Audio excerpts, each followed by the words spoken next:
दोस्तों, भारत में जितने स्टार्टअप्स हैं या जो स्मॉल सेक्टर के बिजनेसमैन हैं या जो छोटे व्यापारी हैं, अधिकतर लोगों की मेजॉरिटी ऑफ लोगों की जो प्रॉब्लम्स हैं वो कॉमन है।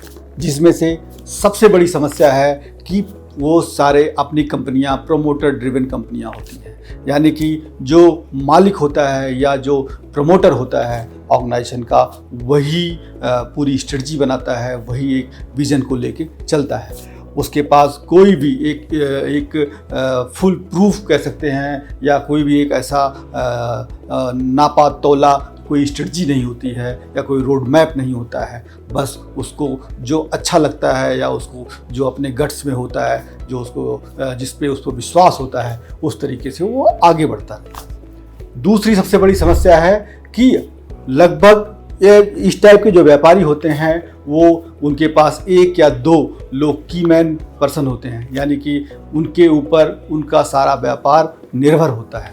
मतलब इसका मतलब ये है कि उनके पास एक या दो स्किल्ड पर्सन ऐसे होते हैं जिस पे उनका सारा व्यापार निर्भर होता है। तीसरी सबसे बड़ी समस्या है कि उनके पास कोई भी उनके व्यापार से रिलेटेड जो रिस्क मैनेजमेंट की जो भी टेक्निक्स हैं उनके पास नहीं होती हैं। चौथी सबसे बड़ी समस्या है कि उनको ज़्यादा से ज़्यादा डेप्थ पे डिपेंड रहना पड़ता है, यानी कि उनको लोन पे डिपेंडेंसी उनकी होती है। और उसके अलावा सबसे बड़ी समस्या है कि वो सुबह से लेकर शाम तक केवल ट्रैवल शूटिंग में लगे होते हैं, यानी कि अपने व्यापार पे जब वो आते हैं तो वो एक ट्रैवल शूटिंग के मोड में होते हैं। वो लाइफ टाइम केवल ट्रैवल शूटिंग में लगे रहते हैं कि एक समस्या आई उसका सलूशन निकाला, फिर दूसरी समस्या आई उसका सलूशन निकाला। दोस्तों, पांचवी सबसे बड़ी समस्या उनकी होती है कि सबसे ज़्यादा वो ज़्यादातर जो डिसीजन लेते हैं वो अपने गट्स पे लेते हैं। ना उनके पास कोई एनालिसिस होता है, ना उनके पास कोई साइंटिफिक तरीका होता है, ना उनके पास कोई प्रॉफिट एंड कॉस्ट एनालिसिस का कोई पैटर्न होता है। वो केवल अपने एडहॉक पे या अपने गट्स पे पूरा बिजनेस का डिसीजन लेते हैं। और उसके अलावा वो कभी कभी उनकी जो है प्रायोरिटीज़ चेंज हो जाती हैं। मतलब एक बिजनेस का जो गोल होता है, उनका एक बिजनेस का जो ऑब्जेक्टिव होता है, उसके अलावा वो ऑब्जेक्टिव को दरकिनार कर देते हैं और उनकी दूसरी प्रायोरिटी वो आगे आ जाती हैं और वो उस पे चल पड़ते हैं। ये सब इसलिए होता है कि उनके पास कोई एक मेंटोरशिप नहीं होती है, उनके पास एक कोई एडवाइज़र नहीं होता है। उनके पास मल्टीपल कंसल्टेंट तो होते हैं, जैसे कि उनका इनकम टैक्स रिटर्न फाइल करने वाला कंसल्टेंट अलग होगा, उनका जीएसटी का कंसल्टेंट अलग होगा, उनका बैंक का फाइनेंस जो करा रहा होगा वो कंसल्टेंट अलग होगा। मतलब हर डोमेन के लिए उनके पास कंसल्टेंट तो होते हैं, लेकिन उनके पास कोई ऐसा एडवाइज़र नहीं होता है, ऐसा कोई मेंटोर नहीं होता है जो कि उनको एक पूरा होलिस्टिक तरीके से, यानी कि उनको 360 डिग्री से उनको एक विजुलाइज करा सके और उनके बिजनेस को एक सही दिशा में, सही डायरेक्शन में ले जाने में हेल्प कर सके। दोस्तों, इन समस्याओं के अलावा उनके पास कोई भी रिसोर्स प्लानिंग का कोई पैटर्न नहीं होता है। जैसे कि उनके पास कॉमन रिसोर्स अवेलेबल होते हैं, चाहे वो मैन पावर बोलिए या उनके प्रोडक्शन कैपेसिटी को बोलिए या उनकी जो पोटेंशियल सेल है उसकी बात अगर करें, तो उनके पास कोई भी रोड मैप ऐसा नहीं होता है कि वो अपने जो रिसोर्सेज हैं उसको पूरी तरह से यूटिलाइज कर सकें। और उनके पास कोई भी ऐसा ऑर्गेनाइजेशन स्ट्रक्चर नहीं बना के चलते हैं कि जिससे वो चीज़ें जो जिम्मेदारियों को बांट सकें या डेलीगेशन ऑफ अथॉरिटी को बना सकें। दोस्तों, इसका मतलब ये कि वो बिना प्रमोटर के या बिना जो की मैनेजमेंट पर्सन है उसके बिना उनका व्यापार को आगे बढ़ना नामुमकिन है। वो बिना अपने व्यापार को विजुलाइज नहीं कर पाते हैं।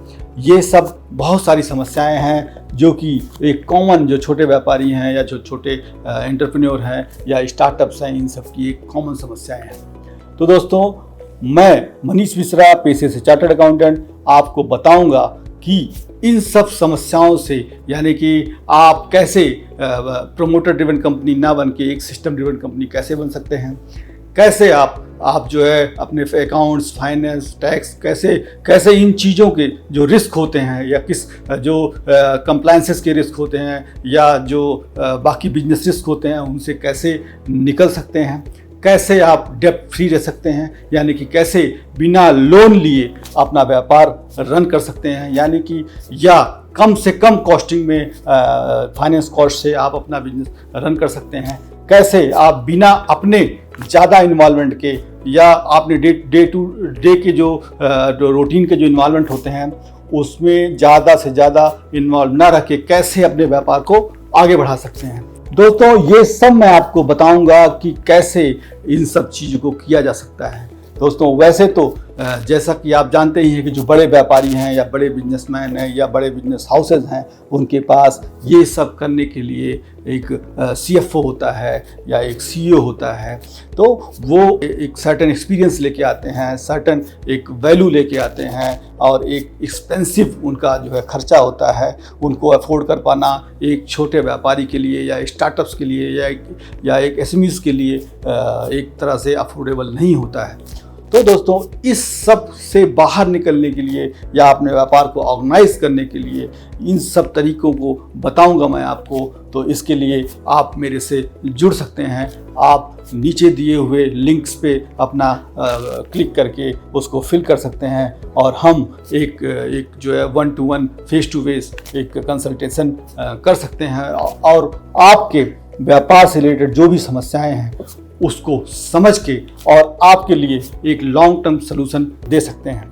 जैसे कि आप जानते ही हैं कि जैसे एक डॉक्टर होता है, एक फिजिशियन होता है, वो आपके बेसिक हेल्थ को, बेसिक जो आपकी ब्लड टेस्ट रिपोर्ट या बाकी टेस्ट रिपोर्ट से आपका एक जनरल आपकी जो शॉर्टकमिंग है बॉडी में वो निकालता है और उसके बाद उसको एक स्पेशलाइज को रिफ़र करता है।